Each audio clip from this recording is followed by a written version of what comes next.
sometimes I actually do have an excuse why I needed to get new art materials. In this case, I needed 4 smooth gesso panels in a specific size, which I can only find online. But who wants to just buy panels and then pay extra for shipping?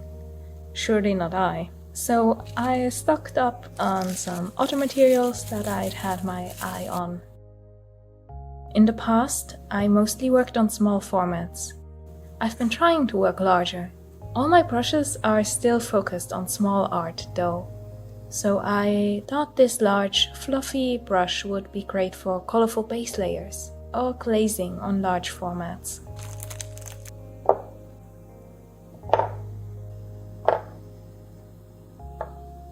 During my Mungyo oil pastel unboxing and review, I mentioned that I wish there were a couple more neutral shades in that set. In Korea, Mungyo gallery oil pastels sell as single sticks. So I got an ivory and a caramel shade to add to my collection. Another art material I had my eye on for a while, linseed oil. I do own a couple of oil paint tubes, but can't use them well with my current painting setup, as I don't have much room for paintings to dry safely, what with my cat climbing around and my disc being in our living room/kitchen. Mostly I want to experiment with blending oil pastels using this. I'd originally thought about cutting my own panels to size and using gesso and sandpaper to create a smooth surface. But honestly, when needing multiples of the exact same size and finish, it's worth it to just invest in some nice cradled, smooth panels like these.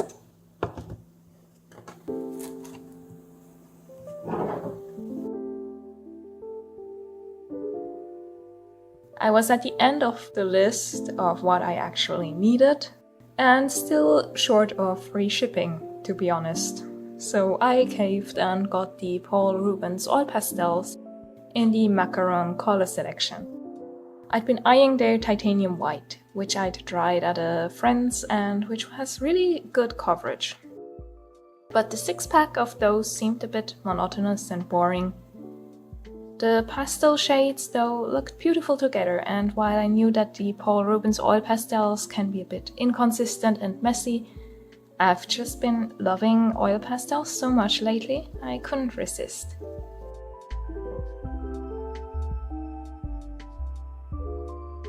Swatching these, I was pleasantly surprised. There were some more chalky, waxy colors among them, but generally the shades are beautiful and more varied than I'd expected, and some of them are so creamy they felt like a large, less precise version of the Sennelier oil pastel I'd tried. I like my art supplies looking neat and like new. I'm someone who cleans her palettes and brushes obsessively, for example. So these do feel a bit messy in comparison. I had to be careful to only touch the paper cover when taking them out of the box and when swatching, or else they'd end up all over my hands and desk. The color selection being all pastels means that this set is probably not ideal if you're looking to get started in oil pastels, as you'd be stuck with only light shades, no blacks, no browns. But if you already have a base set of any oil pastels, these are a fun addition. I tried layering them on top of my Mungyo oil pastels too, and they make everything blend together beautifully. The color names can be a bit confusing. A lot of them are, strangely for a Chinese brand, in Japanese, while others are in English, and I'm not sure what the reasoning for that was and why some colors got the English or Japanese version. Also, I found that the colors don't really match the swatch images the brand provides. In a way, that was a positive surprise, as they all looked more similar to each other on the images online, and I was worried this would be a bit too monotonous. There's actually a lot of variation here, and some of the colors are much more saturated and vibrant in real life. Nao, Usumegi, Aotake, Princess Pink and Omneshi, and the bright neon pink Butan are much more intense than the online images, especially.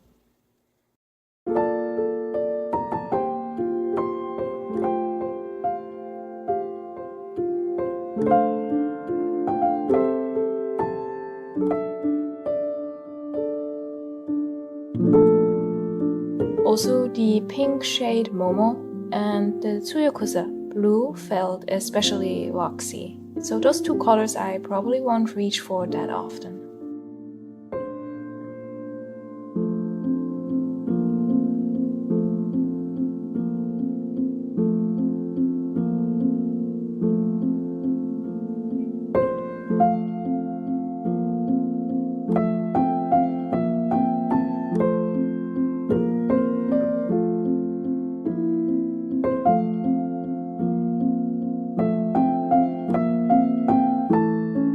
I've marked the creamiest colors, my favorites, here. Some of my favorites are Tonoko, a soft yellow hue, Shirotsuro Bami, a muted peach, the two purple shades, the strangely named thin blue, the very creamy Kakitsubata, pale blue, and Wakatake for ocean scenes,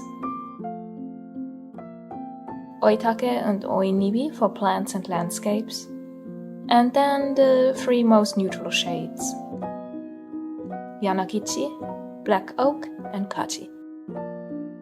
I don't know much Japanese, so please bear with my pronunciation. And I'm also not a native English speaker, so you get both pronounced wrong for fairness.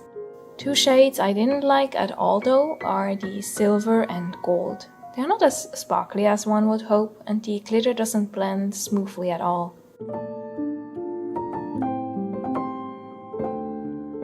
So overall, I'm pleasantly surprised as these are overall creamy.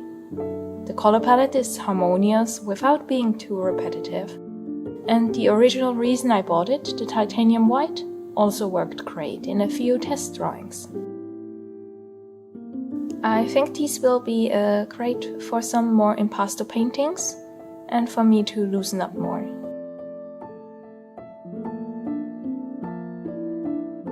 I also tried out blending to compare the texture and coverage to my Mungyo and the single Sennelier white I have lying around. Blending them with a paper stamp actually turned out to be my favorite method, as the textures this created were beautiful. I think these will make for a great addition to the smoother texture of the Mungyo, as I can layer them on top at the very end. The Paul Rubens oil pastels come in a lot of different sets, and there were several renewals or switcheroos that happened along the way. I have the 36 color Macaron selection, but there's a 24 and 48 color version too. I'm happy with the shades here, though, and I don't think I need any additional ones. The 24 color set has the gold and silver, but not the titanium white, so I feel like using just that set on its own would be difficult and would need to be combined with another set of more basic oil pastel shades. But the 36 or 48 color set do seem more complete in themselves. Paul Rubens also have an entire range of pearlescent colors, though I'm not as curious about those now that I tried the silver and gold here. I had tried their regular color sets at a friend's studio a while back, and the more strongly pigmented colors can get very messy very quickly, so that's probably more something for if you like working on large formats. The Macaron color selection is overall less saturated than some of the intense colors in the Mungyo set, of course. But some shades, like the Momo Pink, which I'd originally hated, almost have a neon quality to them.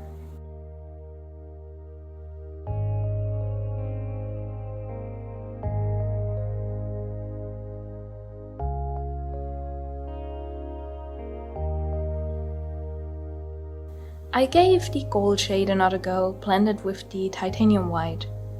I have to admit that the ochre shade that this blend gave me is actually really pretty, but if you expect to get some strong gold effect out of this, then you'd be disappointed. It does shimmer at certain angles, but it's not intense at all. Compared to my first impression of just swatching these shimmery shades on their own, this was much better though. And I might use them for some subtle effects in the future, blended with other colors. So for my final thoughts, I really like these for more expressive textures, for layering them with my other oil pastels, but wouldn't recommend them as just your starter set, as I think you would miss out on some of the darker shades that really help an image come together. Thank you so much for watching, and I hope to see you in my next art vlog.